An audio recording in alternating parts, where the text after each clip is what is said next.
Bonjour, bon dimanche à tous. Une petite vidéo sur le marché de la crypto.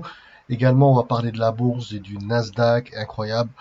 Alors, le BTC avait fait 26 500 à peu près. Là, bon, aujourd'hui, on est remonté à 27 199. Ça tient pour l'instant les 27. Hein.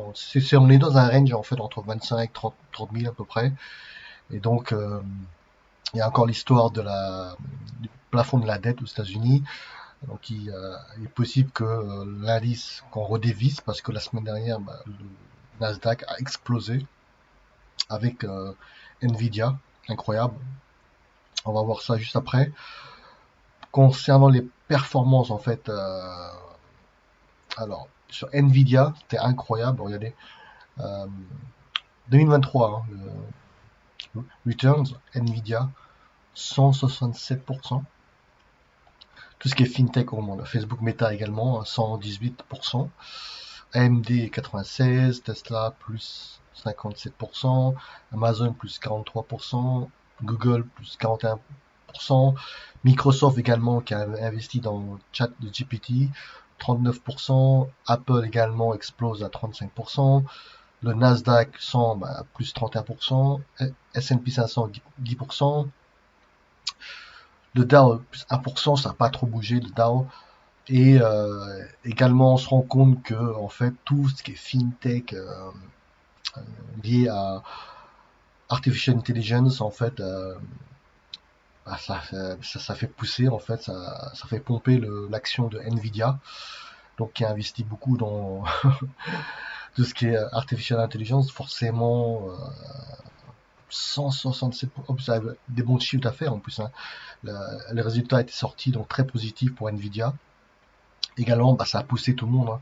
Ça a poussé tout ce qui est tech, d'où le Nasdaq a littéralement explosé 2% le vendredi. C'est incroyable, regardez, 2%, 2,19%, plus 277 points, incroyable.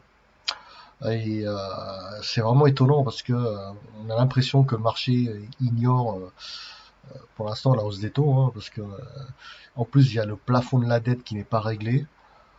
Donc la semaine dernière, bon, il y a des rumeurs d'accords ou etc. Mais on se rend compte que maintenant ils vont avoir un sursis jusqu'au 5 juin. Donc l'affaire n'est toujours pas terminée. La comédie continue. Et donc la semaine à venir, à surveiller. 5 choses à surveiller. Bon, voilà, c'est le plafond de la dette. Hein. Toujours en discussion avec les démocrates et les républicains. Également le chiffre de l'emploi à suivre. Stock market, alors ouais, c'est vrai que c'était étonnant la semaine dernière vendredi, c'est vraiment tout était monté, DAX également Nasdaq, quand même incroyable. Alors que l'Allemagne est officiellement rentrée en récession, donc les chiffres ne sont pas super bons pour l'Allemagne. Également à suivre China pour les gens qui traitent des trades dans tout ce qui est Hong Kong et chinois, etc. Il y a le PMI chinois également à suivre, l'eurozone inflation, l'inflation de la zone euro.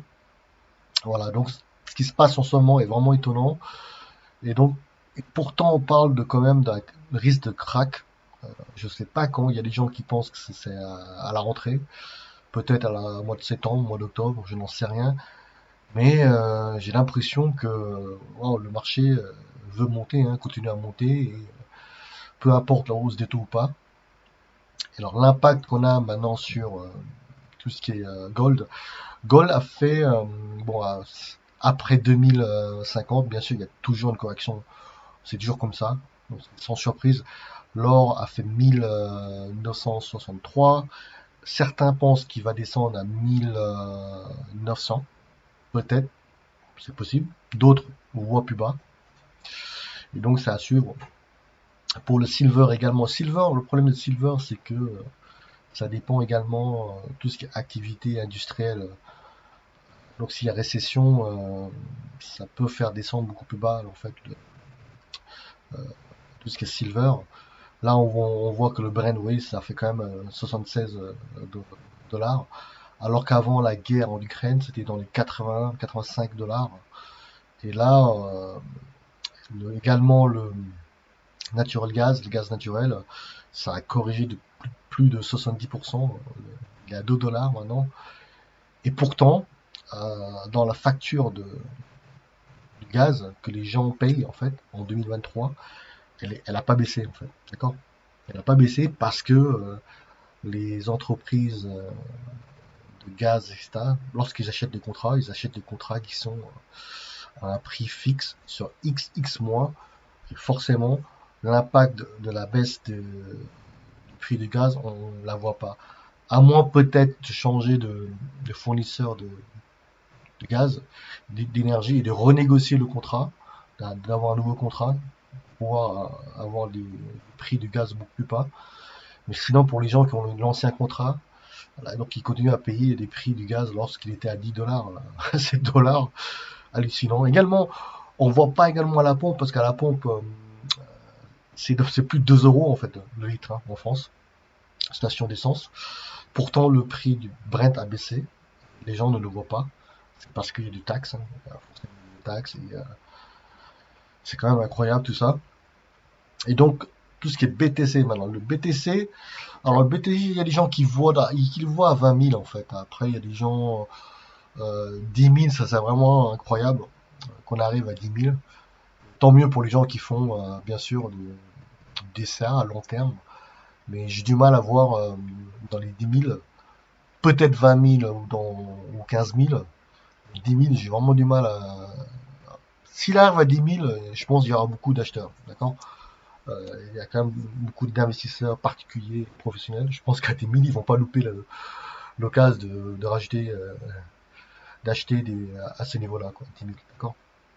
Pour les gens qui parient à long terme, en fait. Hein. Donc je pense que même si ça baisse à ce niveau-là, je m'inquiète vraiment pas parce qu'on a déjà vu depuis 2017 hein, que le BTC corrige sévère. Et quand ça corrige, ça peut descendre à moins 85, moins 90%. Donc là, on verra ce que ça donne. Forcément, comme c'est un petit marché encore, il y a beaucoup de volatilité, de spéculation sur les crypto-monnaies. Ça n'a rien à voir avec la bourse. La bourse est beaucoup plus gros. Et donc, les variations à la bourse, c'est moins 2%, moins 3%, ouais, plus 1%, etc. C'est très rare que ça fait moins 10% à la bourse. Quand il y a un crack, ouais, bien sûr, quand il y a un gros sell-off.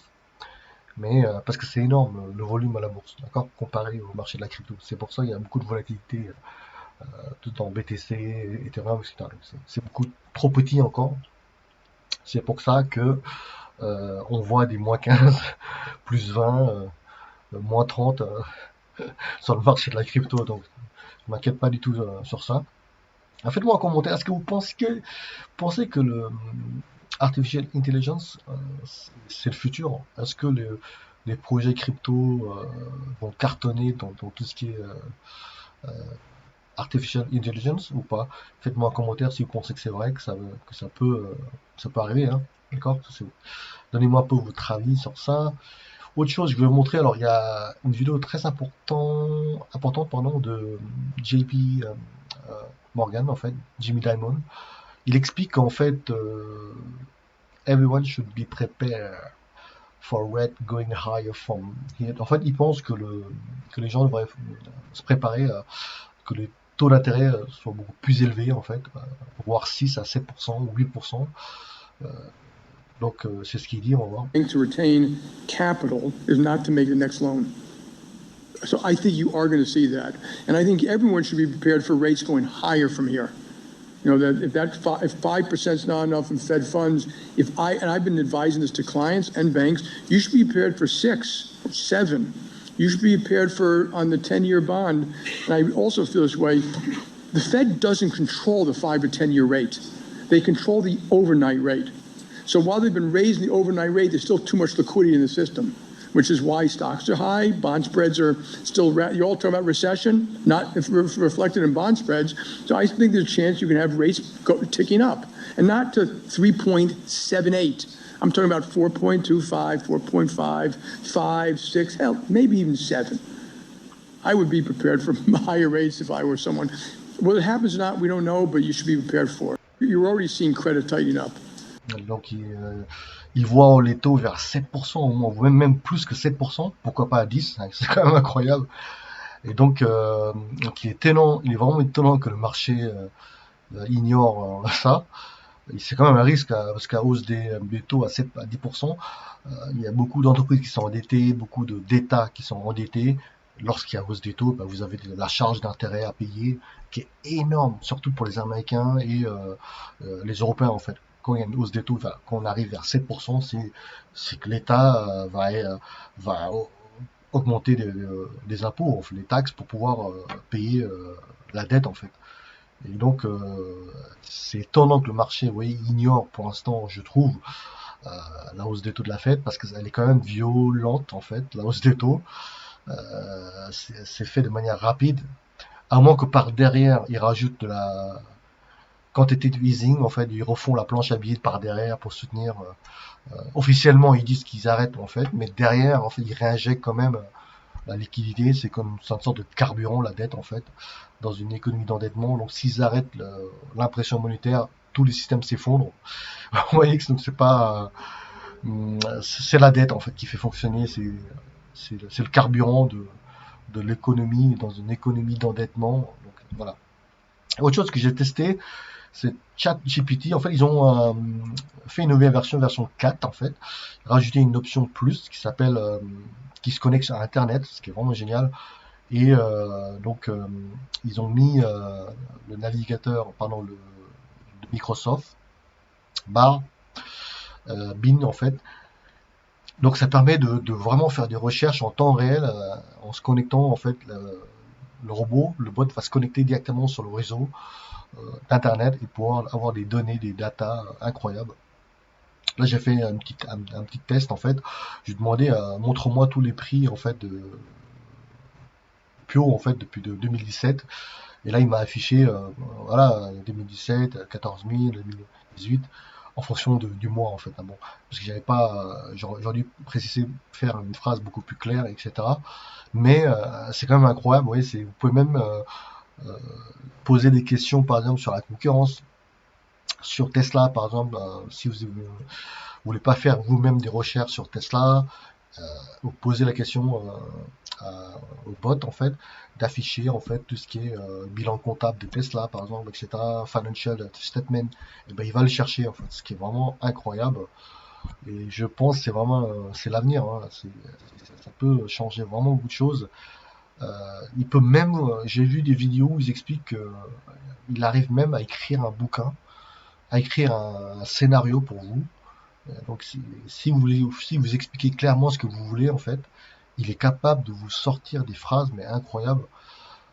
Je vous invite à tester en fait, hein. Je crois que l'abonnement c'est 20 $ par mois, mais c'est vraiment impressionnant. Et donc je vais commencer à m'intéresser à ça parce que je pense qu'il y a un potentiel énorme sur ChatGPT. Voilà. Sinon, passez un bon dimanche à tous. Au revoir.